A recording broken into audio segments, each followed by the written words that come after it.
안녕하세요. 한국화장품 제네르트 사장 주진문입니다. 오늘은 제가 이 세상에 태어나서 가난하게 태어났지만 어떻게 하면 성공을 해야 되고, 또 성공이라는 게 또 끝까지 성공이라는 게 쉽지 않고 해서 실패를 했던 이야기. 실패까지는 모든 사람들이 참 많은데 재기한 사람들이 많지 않은 우리나라, 재기에 대한 이야기까지를 해드리고 싶습니다. 저는 열심히 공부해서 이렇게 교사라고 하는 그러한 직업을 이제 버리고, 저는 경영자가 되고 싶은 꿈, 가난했기 때문에, 제가 8남매 넷째이기 때문에 너무나 가난한 게 싫어서 이제 돈을 많이 벌어야 되겠다. 그러려고 하면 경영자가 돼야 되겠다. 그래서 시작한 게 세일스입니다. 세일스를 한다는 것 자체, 우리나라의 영업이라고 하면 굉장히 사람들이 자랑스러워하지 않는, 영업이 없이는 기업이 존재가 없는데, 팔아야 캐시카우가 생기고 기업이 돌아가는데 영업 3D 업종이라고 생각합니다. 그래서 저는 영업을 선택했습니다. 직접 가방을 들고 필드에 나가서 고객을 직접 만났습니다. 제가 웅진출판에 입사를 했는데 책을 팔려고 하니까 팔리질 않는 거예요. 이야, 책 팔기가 이렇게 어려운지 몰랐습니다. 10명을 만나도 한 세트를 팔지 못하는 현실. 그때 제가 하나 느낀 게 있다면 브랜드 없는 상품 팔기가 힘들구나라는 걸 느꼈습니다. 뼈저리게 느끼고 왜 안 팔리는지를 먼저 터득하게 된 겁니다. 그러면 이제 안 팔리는 이유는 알았기 때문에 어떻게 하면 또 잘 팔 수 있을까만 남아있는 겁니다. 세일스를 하려고 하고 영업 출신들은 보면 성격이 적극적이지 않으면, 긍정적이지 않으면 영업을 할 수 없는 현실이었습니다. 저는 별로 긍정적이지도 않고 적극적이지도 않고 외향적인 성격이 아니었는데, 제가 영업을 하면서 제 성격을 바꿔야만 했습니다. 왜냐하면 안 되는 사람들 계속 만나면 내가 모든 생각과 모든 행동이 위축이 되니까 내가 나를 바꾸는 게 가장 힘들었습니다. 그런 말 있잖아요. 머리에서 가슴까지 가는데 10년 걸리는 사람, 30년 걸리는 사람, 죽을 때까지 그 가슴까지 못 가고 죽는 사람도 있다 하는데, 저는 영업 때문에 제 성격을 바꿨습니다. 그래서 제가 이제 팔리는 이유를 알았습니다. 돈을 벌려고 하고 성공하려고 하면 소비자가 왜 사는지, 왜 안 사는지를 알아야 됩니다. 그 원인을 분석 못하면 경영할 수도 없고 팔 수도 없습니다. 또 하나는 시대의 트렌드를 잘 읽어야 됩니다. 요즘 시대에 뭘 원하는지, 고객이 뭘 원하는지. 그래서 보면 가장 중요한 게 니즈를 잘 찾아서 원투로 바꿔주면 되는 겁니다. 저는 그렇게 해서 세일스맨이 돼서 성공을 했고 이제 승승장구합니다. 그래서 제가 나이 40도 되기 전에 30대 후반 38살에 웅진코웨이 사장에 취임합니다. 세일스맨이 10몇 년, 14년 만에 대표이사 사장이 된다. 모든 매스컴이 저를 이렇게 격려하고 취재하고, 저는 성공한 사람같이 살았습니다. 이제 가난했던 사람에서 이제 돈 번 사람으로 바뀌고 이제 사장이 되고 보니까 제 자신이 굉장히 교만해지기 시작합니다. 옛날에 초심은 다 잃어버리고, 그래서 항상 교만하면 그 다음에 문제가 생기는 겁니다. 그래서 성공을 하고 나서 그 다음에 교만해짐이 오기 시작하면서 이제 저도 실패라는 것을 이제 처음으로 겪어보는 겁니다. 제가 웅진출판에 입사해서 웅진식품도 시작했고, 코리아나 화장품도 시작할 때 시작했고, 웅진코웨이를 시작해서 회사를 잘 만들어 놓고 저는 웅진코이보다 더 큰 회사를 만들 수 있다는 확신을 했습니다. 그래서 경험도 했고 웅진그룹에 한 20년 이 정도 경영자의 수업도 받았고 돈도 많고 이제 그래서 저는 독립을 결심합니다. 독립을 해서 처음에 너무 잘했습니다. 첫 해에 매출이 거의 1,000억대, 첫 해에 또 렌탈을 한 10만 대 정도를 정수기나 공기청정기를 렌탈을 이렇게 했습니다. 그러고 났는데 갑자기 제가 부도가 납니다. 그 부도의 100%는 저의 책임이라고 생각하는데 그때는 그 책임이 저인 줄 몰랐습니다. 직원들에 의해서, 남들에 의해서, 세상 사람들에 의해서 저는 부도난 줄 알았습니다. 나중에 뼈저리게 느끼고 보니까 제가 100% 잘못했구나를 제가 이제 알았습니다. 그리고 우리나라는 이제 고행의 길을 걸어갑니다. 고난의 길 이제. 그런데 우리나라의 하나의 세제상의 나라의 문화에 대한 나라의 세법에 대한 실망을 합니다. 제가 한때는 우리나라에서 제일 많이 소득을 올렸던 사람입니다. 세금을 제일 많이 낸 사람이었습니다. 그런데 제가 부도가 나니까 세금을 내지 못합니다. 대표이사 사장이 부가세를 그렇게 저 혼자 다 물어냈는지도 몰랐습니다. 파산을 끝내면은 저는 모든 게 다 끝나는 줄 알았습니다. 그런데 대표이사 사장이 보증을 서놓으니까 그 보증의 끝까지 지금도 저를 따라다닙니다. 오늘 아침에도 예금보험 공사에서 저한테 통보가 하나 왔습니다.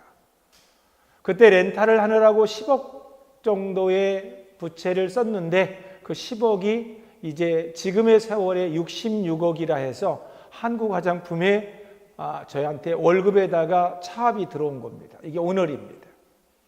그게 우리나라입니다. 2000년대에 초반에 부도가 났는데 지금도 저는 세금을 내야 되는 현실입니다. 그런데 10억이 60억이 됐다. 이 생각을 해보면 연 20%가 넘는 연체를 10년 이상 이렇게 때리는 겁니다. 그러면 재기할 수 없는 나라입니다. 유대인들이나 캘리포니아에 가보면 우리로 봤을 때 3번의 기회를 준다고 합니다. 실패를 했구나. 실패할 수 있지. 왜 실패했는지만 알면 그 사람은 신용불량자가 되질 않습니다.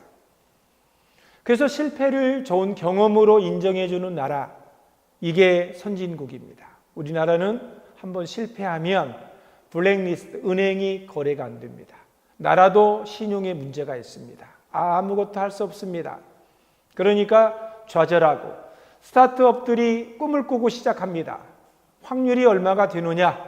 제가 생각할 때 50에서 80%가 어려워집니다.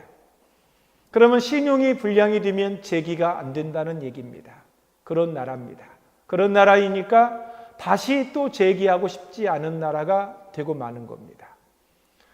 나라에서 이 부분을 우리가 인정해주고 기업이나 모든 사회가 이렇게 열심히 하다가 실패했던 그 경험이 더 소중한 겁니다. 실패 없는 성공은 없습니다. 그런데 우리는 실패하면 죄인 취급받습니다. 일단 가정이나 친구들이나 모든 사람들이 어떻게 보느냐? 쟤는 실패한 자야. 그리고 모든 확률적으로 재기가 안 되는 나라니까 쟤는 이제 끝났어. 그러면 자괴감이 듭니다. 자괴감이 든다는 이야기는 재기가 불가능하다고 스스로 자기를 옥죄해버리는 이런 얘기입니다. 젊은 20대, 30대, 저는 30대 후반에 제가 40이 되기 전에 부도가 났지만 저는 재기하고 있습니다. 당당하게 재기하고 있습니다. 그래서 저는 그 기간에 책도 쓰고 그 기간에 준비를 합니다. 다시는 어려움이 닥쳐오지 않을 준비하는 게 내가 왜 실패했는지를 먼저 원인을 분석해야 대책이 나오는 겁니다. 그래서 이제 원인 하나하나를 분석하고 다음에 할 수 있는 게 무엇이 있을까? 내가 좋아하기도 하고 내가 잘하는 거이기도 하고. 근데 모든 사람들은 고객이 원하는 걸 해야 됩니다. 대부분 실패하는 이유 중에 그 원인을 찾아보면 자기가 잘하는 것, 그런 사업합니다. 자기가 자신 있는 사업을 합니다. 자기가 좋아하는 것을 사업합니다. 그런데 시대 흐름이 자기가 잘하는 걸 가지고 사업했을 때 소비자가 싫어한다면 실패할 확률이 많겠지요. 중요한 건 내가 잘할 수 있고 내가 좋아하는 걸 할 수 있는데 중요한 건 소비자입니다. 우문소답이라고 있습니다. 우리의 문제점은 소비자의 답을 갖고 있다라는 얘기입니다. 맞습니다. 소비자가 좋아하고 소비자가 이걸 구매함으로써 내 밸류가 업이 되는, 소비자가 이걸 사지 않으면 안 되는 그런 비즈니스를 해야 된다는 이야기입니다. 저는 제가 물을 처음으로 정수기를 만들어서 팔았던 사람입니다. 저는 진심으로 제가 삼성, LG, 대우, 코롱, 효성과 함께 경쟁하려고 할 때, 제가 물 사업, 정수기 사업, 생수 사업 할 때 저는 진정으로 고객이 원하는 상품을 개발한 겁니다. 물이 안 좋으면 몸의 건강이 안 좋은 겁니다. 좋은 물을 먹지 않는 선진국은 없습니다. 좋은 물을 먹지 않고 오래 살 수도 없습니다. 아프리카나 후진국에 가보면 다 좋은 물이 아닙니다. 그래서 저는 좋은 물을 먹어야 된다고 생각합니다. 엄마의 양수도 다 물입니다. 남성의 정자도 물입니다. 태어날 때 80%가 이제 신체 물로 태어납니다.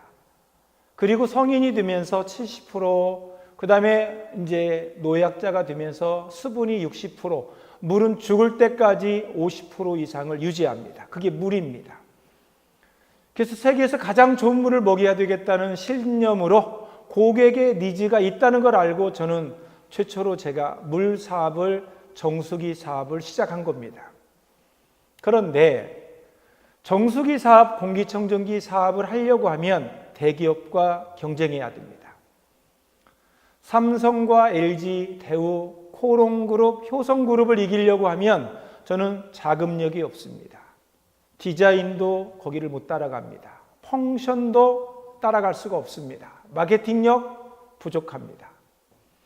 그러면 그 사람들과 경쟁해서 이길 수 있는 방법이 뭘까? 이런 부분을 젊은이들에게 답을 드리고 싶습니다. 내가 잘할 수 있으면서 그 사람들이 할 수 없는 게 뭘까? 거기에 답이 있습니다. 사업은 이런 얘기가 있습니다. 보이지 않는 세계를 보지 못하면 보는 세계를 이길 수 없다는 말이 있습니다. 대기업에서 할 수 없는 사업을 우리 웅진코이만 할 수 있는 그 사업이 뭘까? 그게 지금으로 보면 렌탈 제도입니다. 정수기를 파는 것이 아니라 빌려주는 겁니다. 그럼 정수기를 빌려주면 관리하지 않으면 렌탈료를 내지 않습니다. 그래서 준비된 게 코이 레이디 합성어 코디 제도입니다. 그래서 코디라고 하는 이 우리 주부, 현명한 주부가 유니폼을 입고 집에 들어가서 정수기 필터를 갈아주는 겁니다. 사람들은 원래 정수기 필터가 3개, 4개, 5개인 줄 알지만 저희는 전 세계 경쟁을 하려고 제가 필터를 3개, 4개, 5개를 집어넣은 겁니다. 독일이나 미국이나 일본은 그때가 필터가 하나밖에 없을 때입니다. 근데 우리는 3개, 4개, 5개를 거기다 넣고 이걸 계속 우리 코디가 메인터넌스 하게 했습니다. 그래서 코디라고 하는 사람이 여러 가지 역할을 많이 하게 합니다. 집에 들어가서 공기청정기, 비대, 정수기 필터 갈아주고 또 판매도 하고 서비스도 하고 또 옆집에 추천도 받고 정보 전달할 수 있는 사람이 코디 제도입니다. 대기업의 공정거래를 보면은 그런 업은 중소기업이나 중견기업이 하는 일입니다. 대기업이 못하는 일입니다. 거기에 틈새가 있습니다. 그래서 렌탈 제도가 나오고 이제 코디라고 하는 그런 우리나라 최초로 메인터넌스를 하는 그런 직종이 생긴 겁니다. 그래서 잘 보시면 어떤 일이든 본인이 소비자가 원하는 걸 남들이 하지 않은 걸 먼저 했을 때 거기에 해답이 있습니다. 제가 이번에 한국화장품에 와서 제네르 때도 똑같습니다. 이제는 아모레라고 하는 거함이 있습니다. 거대 그룹 전 세계 7위 기업, 그 다음에 LG 생활건강, 엄청난 회사 양대 산맥이 있습니다. 또 여기하고 경쟁해야 됩니다. 그들이 갖고 있지 않은 걸 쥐고 있어야 됩니다. 그들보다 먼저 해야 됩니다. 그래서 저는 DNA, 유전자 정보를 이용한 맞춤형 화장품이라고 생각했습니다. 그들보다 먼저 선점했습니다. 그런데 그것을 유전자 정보를 이용한 맞춤형 화장품만 가지면 절대 성공할 수 없습니다. 그래서 새로운 직업 하나를 또 창직합니다. 그게 진마스터라는 직업입니다. 진마스터라는 직업은 유전자 분석 컨설턴트나 유전자 분석 코치가 되거나 유전자 분석 애널리스트가 되는 그런 전문 직종, 지금까지 없던 직업이 새로 생기는 겁니다. 지금까지 없던 직종이 새로 생기는 겁니다. 젊으신 분들한테 제가 하나 추천해 드린다면 유전자를 이용한 여러 가지 비즈니스가 저는 미래가 있다고 생각합니다. 국가에서 12개 품목을 풀었습니다. 얼굴 쪽에, 화장품 쪽에 3가지, 그 다음에 헤어 쪽에 2가지, 혈압, 혈당, 그 다음에 콜레스테롤, 비타민, 카페인 12개 품목을 풀었습니다. 거기에 이제 국가에서도 민간인들이 사업하게 풀었습니다. 이게 선진국이나 미국에서 앞으로 업종이 굉장히 뜰 업종 중에 하나가 이제 유전자라고 생각합니다. 지금까지는 자기가 알아서 화장품을 쓰고 우리가 식품을 먹었고 음식을 먹었지만 나를 과학적으로 알고 내가 좋아하고 내가 어떻게 운동하고 내가 어떻게 성격을 유지하고 내가 스트레스를 어떻게 푸는지 다 과학으로 하면 지금보다 삶은 더 윤택하리라고 봅니다. 그래서 새로운 직업, 남들이 아직 보지 못하는 보이지 않는 미래를 본 것과 같은 믿음, 자기에 대한 믿음입니다. 사람들은 어떻게 제기하느냐? 사람들이 실패하면 위축이 됩니다. 주눅이 들어버립니다. 그리고 자기감이 들고 이제 소극적이 되고 부정적이 됩니다. 거기서 다시 두려웠기 때문에 절대로 빠져나올 수가 없습니다. 내가 나를 믿지 않는데 남이 나를 믿어주겠습니까? 절대로 제기가 힘든 겁니다. 거기에 오늘 제가 하나 답을 드릴까 합니다. 하나의 팁입니다. 실패할 수 있습니다. 여러 번 실패할 수 있습니다. 인내해야 됩니다. 또 도전해야 됩니다. 그러려고 하면 자기 성격을 바꿔야 됩니다. 나는 할 수 있다는 성격으로 나를 바꿔놓아야 됩니다. 나는 된다는 생각을 해야 됩니다. 두려움을 이기려고 하면 용기밖에 없습니다. 이제는 더 내려와서 올라갈 길만 남아있다고 생각해야 됩니다. 여기서 긍정적이고 내가 할 수 있고 나보다 더 실패를 많이 해본 사람 있으면 나와보라 해. 이런 답입니다. 모든 사람들이 한 번 실패를 하면 이제 도전을 하지 않습니다. 여러분들이 수영을 하거나 자전거를 타거나 한번 생각해 보면 어린아이가 걸어갈 때 생각해 보면 넘어졌는데 넘어짐이 없이 어떻게 걷겠습니까? 수천 번을 넘어지고 걷는 겁니다, 인간은. 수영을 하는 사람이 한 번도 물을 먹지 않고 수영을 했다는 사람은 못 봤습니다. 자전거를 타는 사람이 한 번도 넘어짐이 없이 자전거를 탄다. 그것도 불가능한 얘기입니다. 운전을 하는데 한 번도 사고를 낸 적이 없거나 한 번도 실수하지 않은 운전자는 없습니다. 전부 다 인생은 힘든 과정이 있습니다. 그 과정을 이겨내야 됩니다. 그 과정을 겪어야 됩니다. 겪는 사람들의 그 마음가짐이 중요한 겁니다. 한번 모든 사람들이 어렵다, 다 어렵습니다. 그 어려움 속에서 다시 일어날 수 있다는 소망을 보는 겁니다. 빛이라는 것은 어둠을 이기는 겁니다. 그 어둠을 이길 수 있는 것은 뭐냐? 빛밖에 없습니다. 그 빛, 촛불 하나면 어둠은 사라지는 겁니다. 그 두렵고 힘들고 염려되고 걱정되고 이런 부분에 모든 부분을 빛이 되는 그게 비전입니다. 말 그대로 보이는 겁니다. 보이는 것 자체가 있어야 됩니다. 미래를 내가 보고 꿈을 다시 세우고 목표를 세워서 내가 미래를 보면서 내가 저 자리까지 다시 가야지 이런 도전 정신이 생기면 사람의 성격은 긍정적이 됩니다. 거기에서 용기가 생기면서 용기가 생겨야 열정이 나옵니다. 그 열정의 에너지가 없으면 절대로 재기가 힘든 겁니다. 스스로 열정을 만들어내야 되는 거예요. 그래서 나는 항상 내 스스로 열정 에너지 발전소라고 생각해요. 나는 어떤 사람이냐? 그 어려웠던 가방, 세일스를 했던 사람 아니겠느냐? 또 나는 어려울 때마다 군대 생각을 합니다. 군대 갔을 때 그 화생방에 들어가서 각계전투할 때 어려웠지 않느냐 생각을 합니다. 이제 마무리하겠습니다. 제가 살았던 세대, 1950년대 후반의 세대, 베이비 부모 세대라고 얘기합니다. 물론 요즘에 이제 20대, 30대 이 세대하고 저희 아이들 만나봐도 세대 차이를 느낍니다.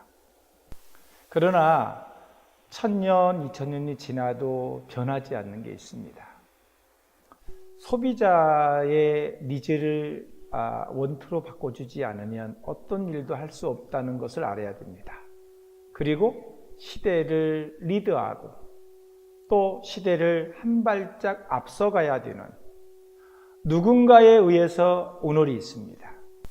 그럼 우리는 지금의가 아니라 우리 앞을 먼저 봐서 달려가야 되는, 그러니까 답이 없는, 보이지 않으니까 그걸 본 것과 같이 만든다. 어렵겠지만 4차 산업혁명 세대에는 보이지 않는 내일의 미래가 있다고 생각합니다. 그리고 그런 좋은 커뮤니티를 만나서 부족하더라도 그 4차 산업혁명에 올라타야 됩니다. 거기에서 남들이 잘하는 거하고 제가 잘하는 컨버전을 해야 됩니다. 콜라보를 해야 됩니다. 그리고 공감을 하고 공유를 해야 됩니다. 저는 여기에 미래가 있다고 생각합니다. 내가 잘하는 거 혼자 가지고 안 되는 시대, 남을 성공시키고 나도 함께 가는 시대, 남을 먼저 성공시키는 시대. 우리 시대는 남을 이용해서 내가 먼저 성공하는 시대가 됐고 남을 따라가서 1등을 따라가면 시대가 됐지만 시대가 달라졌습니다. 남을 먼저 도움 주고 남을 먼저 성공시키고 그리고 나도 그 성공시킨 그 배에 함께 타는, 그리고 나누고 느끼고 그러한 세대에 살아가는 세상이 왔습니다. 또 하나, 나이 드신 분들을 꼰대라고 생각하지 마시고 세계 10위까지 끌어올린 베이비 부모 세대와 20대, 30대가 함께 힘을 합하면 우리나라 미래가 있다고 생각합니다. 오늘 제가 이렇게 짧은 시간이지만 희망이 되는 메시지가 됐으면 하는 그런 마음을 제가 꼭 원하면서 제 얘기를 마치겠습니다. 감사합니다.